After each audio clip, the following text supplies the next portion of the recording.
नमस्कार, मैं हूं अंकुर और आप देख रहे हैं सत्यहिंदी.com। एक नजर अब तक की सुर्खियों पर। कांग्रेस ने आरोप लगाया है कि अमेरिकी राष्ट्रपति जो बाइडेन की टीम ने कहा है कि सरकार ने G20 शिखर सम्मेलन से पहले दिल्ली में द्विपक्षीय बैठक के बाद मीडिया को बाइडेन से और प्रधानमंत्री मोदी से सवाल पूछने की अनुमति नहीं दी।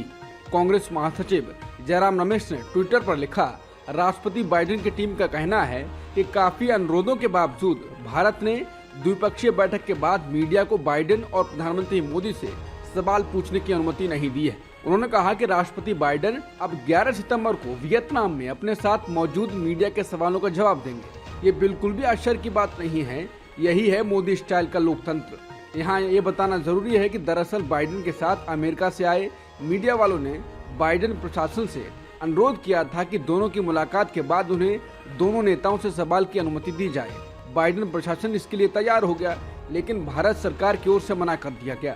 दरअसल रॉयटर्स ने सबसे पहले इस बारे में ये खबर थी।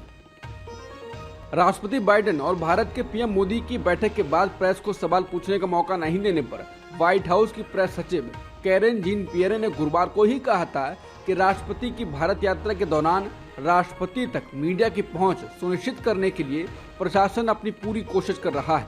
इस दौरान कई अमेरिकी अधिकारियों ने अधिक प्रेस पहुंच के लिए तर्क देने के लिए अपने भारतीय समकक्षों से संपर्क किया। हालांकि CNN की एक रिपोर्ट के अनुसार इस दौरे से जाहिर तौर पर कोई फायदा नहीं हुआ। बता दें, ये मोदी की अमेरिकी राजकीय यात्रा के 2 महीने बाद आया है, जब CNN ने रिपोर्ट दी थी कि भारतीय पक्ष शुरू में एक प्रेस कॉन्फ्रेंस के बारे में अनिच्छुक था, लेकिन बाद में एक संयुक्त बयान के विचार को आगे बढ़ा गया। जून में वॉशिंगटन में एक संयुक्त प्रेस कॉन्फ्रेंस के दौरान पीएम मोदी और बाइडेन ने 2 सवाल उठाए। रिपोर्ट के मुताबिक व्हाइट हाउस के एक वरिष्ठ अधिकारी ने इसे बड़ी बात बताया था। प्रेस कॉन्फ्रेंस में वॉल स्ट्रीट जर्नल की रिपोर्टर सबरीना सिद्दीकी ने पीएम मोदी से बोलने की आजादी और धार्मिक अल्पसंख्यकों के अधिकारों के बारे में पूछा था, जिसके बाद उसको भारत में ट्रोल किया गया। फिर व्हाइट हाउस ने उनके उत्पीड़न की कड़ी निंदा की थी और इसे अस्वीकार और लोकतंत्र के लिए प्रतिकूल बताया था। 18वें G20 शिखर सम्मेलन में यूरोपीय संघ के 30 से अधिक राष्ट्राध्यक्ष और शीर्ष अधिकारी, आमंत्रित अतिथि देशों और 14 अंतर्राष्ट्रीय संगठनों के प्रमुख भाग ले रहे हैं। शनिवार सवेरे G20 सम्मेलन के लिए सभी विदेशी राष्ट्राध्यक्षों के प्रगति मैदान पहुंचने से पहले प्रधानमंत्री मोदी खुद प्रगति मैदान पहुंचे। यहाँ बने भारत मंडपम में उन्होंने एक के बाद एक सभी विदेशी नेताओं का स्वागत किया। स्वागत कार्यक्रम के लिए जो मंच तैयार किया गया है, उसमें पीछे कोणार्क चक्र की तस्वीर लगाई गई है। कोणार्क चक्र पहली बार 13वीं सदी में राजा नरसिंहदेव प्रथम के शासनकाल में बनाया गया था। 24 तीलियों वाले कोणार्क चक्र को बाद में भारत के तिरंगे में जगह दी गई।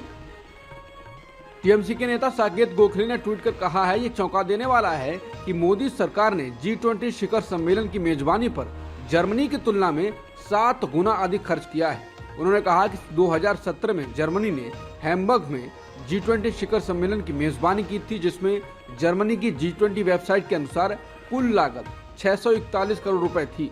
लेकिन इसकी तुलना में मोदी सरकार ने सिर्फ दिल्ली पर 4100 करोड़ रुपए से ज्यादा खर्च किए हैं। ये खर्च जर्मनी द्वारा खर्च किए गए उसी खर्च से 7 गुना अधिक है। उन्होंने कहा कि 2024 के चुनावों के लिए मोदी के आत्म PR के लिए हमने आश्चर्यजनक रूप से 3500 करोड़ रुपए अधिक खर्च किए हैं। दिल्ली में हो रहे G20 सम्मेलन के चलते राजधानी और नोएडा के कई इलाकों को ढक दिया गया है। झुग्गी झोपड़ियों समेत ऐसी कोई भी चीज या इमारत जो विदेशी मेहमानों की नजर में भारत की छवि को खराब कर सकती है, उन इलाकों को सीमेंट की दीवारों, टिन शेड और रंगीन पर्दों से ढक दिया गया है। इसके अलावा झुग्गी झोपड़ी वाले लोगों से इलाका खाली करने को कहा गया। कांग्रेस ने एक वीडियो ट्वीट किया है, जिसमें दिल्ली के कुत्तों को बुरी तरह से पकड़ा जा रहा है, उनके साथ बहुत ही अमानवीय व्यवहार किया जा रहा है। कांग्रेस ने लिखा है, G20 शिखर सम्मेलन की तैयारी में मोदी सरकार द्वारा निर्दोष सड़क कुत्तों पर की गई चौंकाने वाली क्रूरता को देखें। कुत्तों को गर्दन पकड़कर घसीटा जा रहा है, लाठियों से पीटा जा रहा है और पिंजरे में डाला जा रहा है। उन्हें भोजन और पानी से वंचित किया जा रहा है और उन्हें अत्यधिक तनाव और भय का सामना करना पड़ रहा है। ये जरूरी है कि हम ऐसे भयावह कृत्यों के खिलाफ आवाज उठाएं और इन बेजुबान पीड़ितों के लिए न्याय की मांग करें।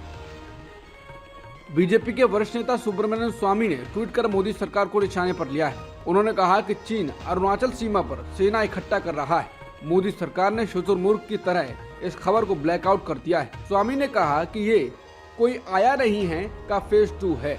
बता दें, इससे पहले राहुल गांधी भी चीन को लेकर मोदी सरकार पर हमलावर रहे हैं, लेकिन मोदी सरकार लगातार अनदेखा करती रही है। चंद्रबाबू नायडू की गिरफ्तारी का ड्रामा शुक्रवार आधी रात के बाद शुरू हुआ।